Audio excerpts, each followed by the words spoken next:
আসসালামু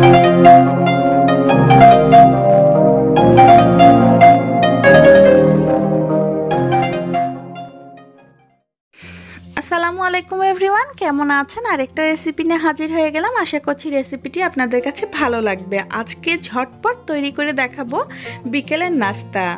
প্রথমে একটা চুলায় প্যান বসিয়ে দিয়ে এর মধ্যে দিয়ে দিলাম 1 টেবিল চামচ জিরা, আস্তা জিরা, দিয়ে দিলাম 3 টেবিল চামচ পেঁয়াজ কুচি, আর দিয়ে দিলাম 2 টেবিল চামচ কাঁচামরিচ কুচি। কাঁচামরিচটা আপনারা আপনাদের পছন্দ মতো দিতে পারেন। দিয়ে দিচ্ছি 1/2 টেবিল চামচ আদা বাটা, 1/2 টেবিল চামচ রসুন বাটা। এখন এর মধ্যে অ্যাড করে দেব 1/3 কাপ গাজর কুচি, আর দিয়ে দিব 1/3 কাপ ক্যাপসিকাম কুচি। আপনাদের কাছে যদি ক্যাপসিকাম না থাকে তাহলে যে কোনো নরম সবজি দিতে পারেন। এগুলোকে এখন ভালো মতো একটু নেড়ে চেড়ে ভেজে নিচ্ছি। আর এখন দিয়ে দিচ্ছি মুরগির ব্রেস্টের মাংস সেদ্ধ করে আমি এগুলোকে কেটে নিয়েছি। দিয়ে দিচ্ছি 2 টেবিল চামচ সয়া সস, দিয়ে দিচ্ছি 1 টেবিল চামচ গোলমরিচ, দিয়ে দিচ্ছি 1 টেবিল চামচ চিলি ফ্লেক্স। দিয়ে এগুলোকে খুব ভালো মতো নেড়ে চেড়ে নেব। আর দিয়ে দিয়েছি এর মধ্যে 1 টেবিল চামচ অরিগ্যানো। এখন এগুলোকে খুব ভালো মতো নেড়ে চেড়ে একটু ভেজে নেব। দেখতেই পাচ্ছেন কতটা কালারফুল হয়েছে, তাই না? এখন দিয়ে দিলাম 1/2 টেবিল চামচ লবণ, আপনারা আপনাদের স্বাদ মতো দিয়ে নেবেন। এটা হয়ে গেছে। এর মধ্যে দিয়ে দিলাম এখন 1/2 কাপ লিকুইড মিল্ক। মিল্কটা দিয়ে ভালো মতো নেড়ে চেড়ে নিয়েছি। এখন দিয়ে দিচ্ছি 2 টেবিল চামচ ময়দা।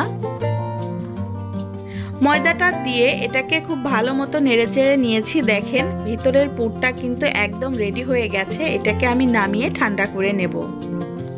আজকের নাস্তাটি বানাতে আমি নিয়ে নিয়েছি ব্রেড, আর নিয়ে নিয়েছি একটা কুকি কাটার। আমি কুকি কাটার দিয়ে ব্রেডগুলোকে কেটে নিচ্ছি। আপনারা চাইলে যে কোনো মাপের করে কেটে নিতে পারেন। আর এই বাড়তি অংশটা ফেলে দিবেন না, এই বাড়তি অংশটা দিয়ে আপনারা ব্রেড ক্রামও বানিয়ে নিতে পারেন।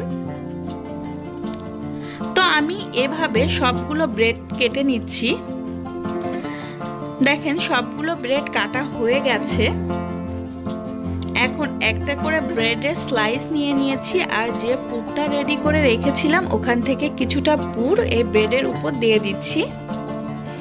এখন হাতের সাহায্যে এগুলোকে একটু চারপাশে দিয়ে নিচ্ছি খুব ভালো মতো করে। আগে থেকে সেদ্ধ করে রাখা একটা ডিম স্লাইস করে কেটে নিয়েছি। এখন এই ব্রেডের উপর আমি দিয়ে দিচ্ছি। এখন আরেকটা ব্রেডের স্লাইস নিয়ে এটাকে ভালো মতো চেপে চেপে নিচ্ছি।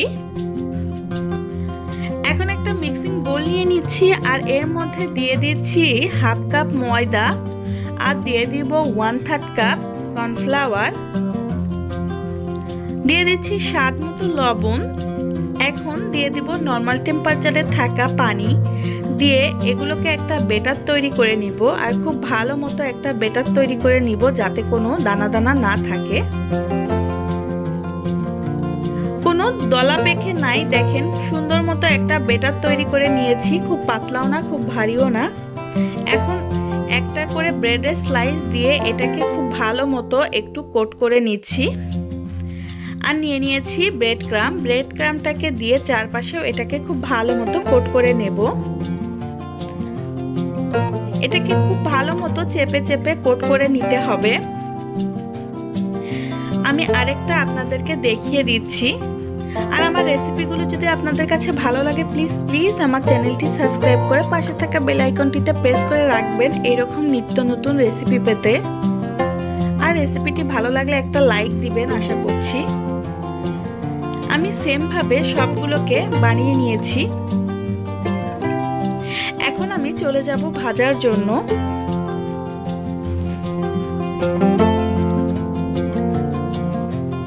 চুলায় একটা প্যান বসিয়ে দিয়ে এখন পরিমাণ মতো তেল দিয়ে দিয়েছি। আর তেলটা একটু গরম হয়ে আসলে এর মধ্যে আমি এই নাস্তাগুলোকে দিয়ে দিচ্ছি। চুলার আঁচটা মিডিয়াম টু লোতে রেখে নাস্তাগুলোকে ভাজতে হবে। যদি হাই হিটে নাস্তাগুলোকে ভেজে নেই উপর থেকে কালার চলে আসবে আর ভিতরে কুকড হবে না। আর আমি যদি মিডিয়াম টু লোতে রেখে এই নাস্তাগুলোকে ভেজে নেই তাহলে অনেকটাই ক্রিস্পি হবে। এই তো দেখেন আমি সবগুলোকে ভেজে নিয়েছি আর দেখতে কতটা সুন্দর হয়েছে। আপনারা এই নাস্তাটি বাচ্চাদের টিফিনেও দিতে পারেন কিংবা বাসায় মেহমান আসলেও ঝটপট করে বানিয়ে নিতে পারেন। তো তৈরি হয়ে গেল এই মজাদার নাস্তার রেসিপি। আশা করছি রেসিপিটি আপনাদের কাছে ভালো লেগেছে।